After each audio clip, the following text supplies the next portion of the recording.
Welcome back to our discussion here on the Vintage Noise channel. Today we're tackling a really significant car, one that pretty much defined a whole new market segment for Mercedes-Benz, the W201. Ah, yes, the W201. Now, if you're not up on your internal factory codes, you'll know this car as the 190 series, or maybe even better, as the Baby-Benz. It really is a landmark car. Built between 1982 and 93, this was Mercedes stepping into the compact executive space, the D-Class, for the very first time. You know, they were famous for these huge, almost tank-like expensive cars. Right. And this was them saying, okay, we need something smaller to meet the market. And they certainly met it. Designed by the legendary Bruno Sacco, the 190 ran for 11 years, and they made almost 1.9 million of them. 1,874,668 to be precise. That's incredible volume. It really shows how they hit the mark, especially when you think about the competition like the BMW E33 series. Mercedes clearly carved out a big piece of that pie. Definitely. But what we really want to dig into today is this reputation it has. Even Mercedes themselves apparently called it massively over-engineered. And to understand why, you have to look at the sheer amount of money they spent developing it. Okay, let's get into that foundation. The figures are, well, almost hard to believe for a car of this size back then. Over $600 million spent on R&D. Between 1974 and 1982. That's nearly a decade of development. A decade. And you've got to put that number into context, right? $600 million. Yeah. That was getting close to what they might spend developing a flagship S-Class. Seriously, for their entry-level model. Exactly. They were throwing S-Class level engineering and, frankly, S-Class levels of financial risk at the bottom end of their range. It was a huge strategic gamble. Wow. It shows they were absolutely determined not to cheapen the brand just because the car was smaller. Interestingly, the final styling was actually locked in pretty early, March 1979. That's commitment. And when you see what came out of that investment, I mean, the biggest engineering legacy has to be the multi-link independent rear suspension, doesn't it? Oh, absolutely. The famous 5-link setup. Yeah. Total game changer. It was so good at controlling the wheel geometry, keeping the tire flat on the road, that Mercedes ended up using variations of it in the later E-Class and C-Class models for years. And it wasn't just the 5-link setup. They also packed in front and rear anti-roll bars, plus all that anti-dive and anti-squat geometry. Right. Which, for you, driving the car, just means it stays remarkably flat and composed, whether you're accelerating hard or braking heavily. Yeah, it gives you the road manners you'd expect from a much bigger, more expensive Benz. And that engineering focus carried straight over into safety. For the early 80s, the 190 was, it was a showcase. Things like ABS brakes, airbags, seatbelt pretensioners. Stuff we take for granted now, but pretty cutting edge for a compact car back then. Absolutely, and they didn't skimp on the structure either. Using lightweight, high-strength steel meant it could handle a serious offset crash, like 35 miles per hour, into a concrete barrier without the cabin deforming badly or causing major injury. That's classic Mercedes thinking, isn't it? Yeah. They didn't just build a small Mercedes, they built a proper Mercedes, just compacted. Perfectly put, and because that basic platform was so incredibly solid, it gave them the flexibility to adapt it, especially when it came to engines. Okay, so the initial models, you had the basic carbureted 190 and the fuel-injected 190E. That E for Einspritzung, German for injection. Right, and the fuel injection was just so much better for performance and economy that the standard carb model didn't last forever. No, they phased it out around 1990, didn't they? Replaced it with the 190E 1.8, the smallest injected engine. Correct, but the range of engines they eventually offered for this chassis was, well, pretty impressive. You had the workhorse M102 4-cylinder petrol engines going up to 2.3 liters. But then, for buyers wanting that classic Mercedes refinement, that smooth power, they dropped in the M103 inline 6 for the 190E 2.6.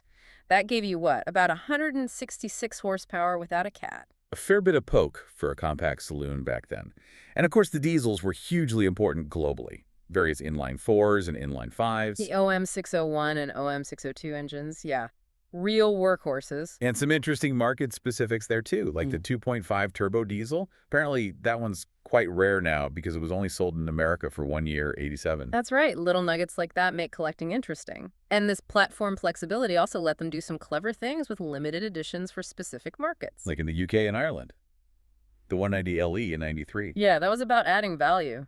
They bundled popular options, sunroof, electric windows, alloys, even walnut trim, but priced it way cheaper than if you'd added them all separately. Something like 3,500 pounds less. A smart move.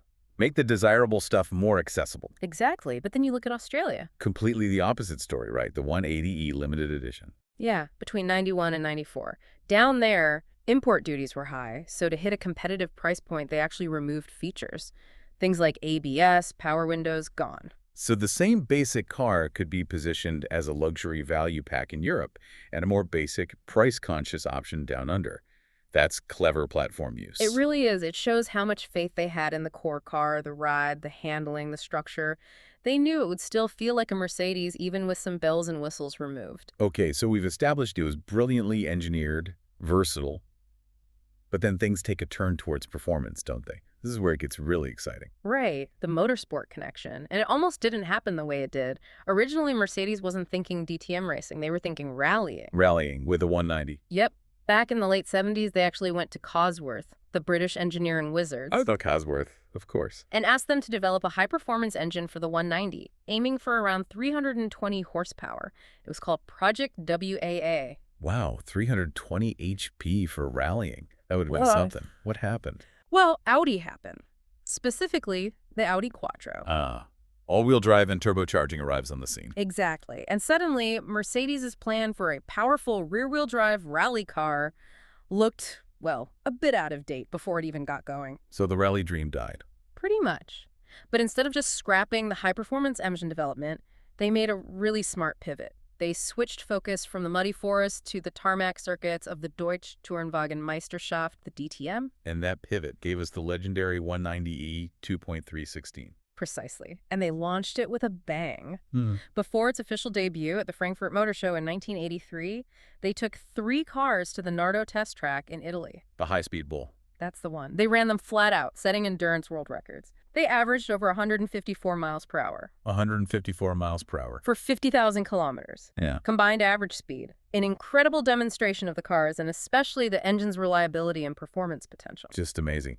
And that engine, the 2.316 valve, based on the standard M102 block. Yeah, the standard iron block, but topped with this beautiful light alloy 16-valve cylinder head developed by Cosworth. In road trim, it was putting out about 183 horsepower. Which is pretty potent for a 2.3-liter naturally aspirated engine at the time. Definitely. And the car had other cool features, too. The body kit wasn't just for looks. It actually lowered the drag coefficient down to 0.32. Impressive. And for driving purists, it had that Getrag 5-speed manual gearbox with the dogleg first gear. Ah, yes. First gear down and to the left. Right. Better for quick shifts between second and third on a racetrack, which is where this car was ultimately aimed. And the inside reflected that focus, too, didn't it? Strictly 4 seats, sport seats. Yep, and those 3 extra gauges in the console oil temp, voltmeter, and even a stopwatch. Very cool. And you can't talk about the 2.316 without mentioning that race, the 1984 Nürburgring Race of Champions. Oh, absolutely. Mercedes launched the car by putting a grid full of identical 190Es out there, driven by Formula One stars past and present. And a relatively unknown young Brazilian driver stole the show. Ayrton Senna took the win against guys like Niki Lauda, Alain Prost, Sterling Moss. An incredible debut for both Senna on that stage and for the car. What a story. It really cemented the 2.316's reputation. But racing never stands still, does it? Never. By the late 80s, the competition, especially the BMW M3 in DTM, was getting fiercer. The original 2.316 needed an update to stay at the front. Which leads us to the evolution models, the really wild ones. Exactly. These were homologation specials, which basically means they had to build and sell a certain number of road-going versions, usually around 500, to make the race car legal for competition. So these are essentially race cars barely tamed for the road. Pretty much. The Evolution came first in 1989. Outwardly, it wasn't that different, just a new rear spoiler and wider wheel arches to cover wider tires. But the changes were under the skin. Mostly, yes. The big thing was adjustable suspension. You could actually change the ride height from a switch inside the car, and they built just 502 of them. Just enough for the rules. Right, and you could get an optional AMG power pack for the engine, which bumped power up to about 222 horsepower. But the Evo was really just the warm-up act, wasn't it? The one everyone remembers is the Evolution 2. Oh, the Evo 2. An absolute icon, shown in 1990. Pure theater. And the demand was insane, right? The whole production run, another 502 cars sold out before it was even officially shown. Sold out before the unveiling at the Geneva Auto Show. Just based on hype, leaked photos, and its racing intent. That body kit, designed by Professor Richard Epler, It wasn't subtle. Not even slightly. That enormous adjustable rear wing, the aggressive fender flares, the rear window spoiler, it looked outrageous. But it wasn't just for show, was it? Absolutely not. It was highly functional, dropped the drag coefficient even further, down to 0.29, while significantly increasing downforce. It made the car incredibly stable at high speed. And that's where their famous quote comes in, isn't it? About BMW's R&D boss. The Wolfgang Reitzel story. Right. Yeah, the legend goes he saw the Evo, the second wing, and supposedly said something like, if that rear wing works, we'll have to redesign our wind tunnel. And apparently it worked. It certainly did on the track. And the Evo, the second engine, came standard with the AMG Power Pack, pushing it up to 232 horsepower. It was the ultimate W201. An amazing machine. So, looking beyond the race cars, what's the W201's lasting legacy? Obviously, it paved the way for the C-Class that replaced it. It did. The W202 C-Class was its direct successor, but I think the platform's real importance, its deeper legacy, is how Mercedes kept using it as a test bed long after production stopped. Okay, like what? Well, first, a quick mention of the 190 E3.2 AMG. Very rare, maybe only 200 made before AMG was fully part of Mercedes. They took the 2.6 inline-six, bored it out to 3.2 liters, got about 231 horsepower, absolute unicorn if you can find one. Right, the pre-merger AMG stuff is always special. But you mentioned test beds. Yes. Fast forward to 2009, Mercedes did this fascinating experiment called the 190D Blue Efficiency. Blue efficiency on a W201. Yeah. They took a standard 1988 190D chassis and dropped in a modern OM651 diesel engine, the kind you'd find in a C-Class or E-Class from around that time, making over 200 horsepower. Wow, how did that work? Brilliantly, apparently. It highlighted the massive leap in engine technology.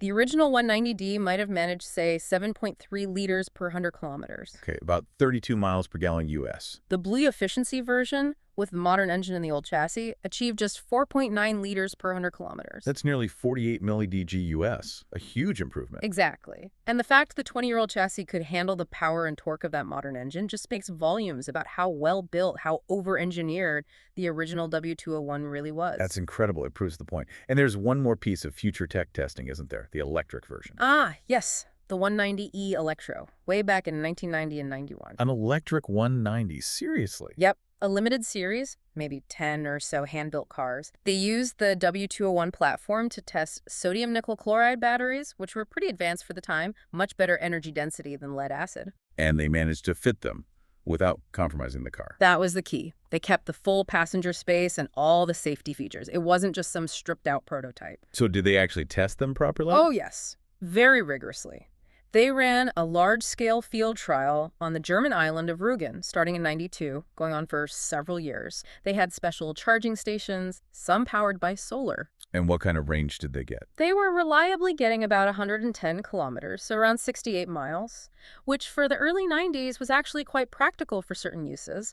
Some were even reportedly used as taxis and racked up significant mileage. 68 miles range and regenerative braking back in 1990? It's quite something. It really is. So the W201 wasn't just a successful car in its own time. It was this bedrock of engineering that Mercedes kept building on and learning from for decades. It truly led up to that massively over-engineered description. So wrapping this up for you listening, the 190 series, the Baby-Benz, was clearly much more than just Mercedes shrinking their formula. Absolutely. It was a technological proving ground. It introduced crucial suspension designs, pushed safety forward in its class, and gave us one of the all-time great DTM homologation legends. It showed Mercedes was willing to bet big, invest heavily, to ensure that even their entry-level car was fundamentally excellent, a proper Mercedes through and through. A risk that paid off handsomely. And maybe here's a final thought to leave you with. Think about that 190E Electro from 1990. Reliable electric power, decent range for the time, regenerative braking, tested extensively on a German island. If that level of EV tech was already viable and being tested by a major manufacturer over 30 years ago, well, it makes you wonder, doesn't it? How long have some of these new mobility technologies actually been waiting in the wings, fully developed, just waiting for the market conditions or maybe the regulatory push to finally bring them out? It certainly makes you think about the real pace of innovation versus the pace of market introduction. Something to ponder. Thanks for joining our discussion here on Vintage Noise.